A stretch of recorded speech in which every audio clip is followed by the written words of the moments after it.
তো বন্ধুরা, তোমরা আগের ভিডিওতে দেখেছিলে আমি কিভাবে মাথা লাগিয়েছিলাম শিব ঠাকুরের।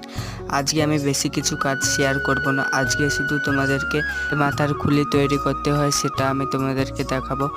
আর আগের ভিডিওতে আমি বলেছিলাম শরীরের তুলনায় মাথাটা অনেক বড় দেখাচ্ছে, নাকি একজন লিখেছে সত্যি মাথাটা অনেক বড় দেখাচ্ছে। তার জন্য আমি মাথাটা বাদ দিয়ে দেবো না, আমি বডিটা বাড়িয়ে দেব।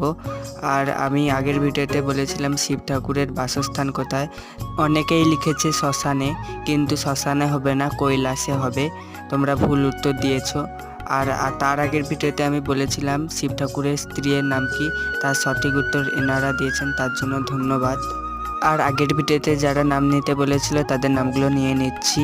বিবেক দাস এবং রাজু মণ্ডল, আর নিশিতা, আরাধ্যা এবং তুর্য, আর সভ্যতা। আর আজকের জন্য প্রশ্ন থাকলো শিবের প্রধান অস্ত্রের নাম কি।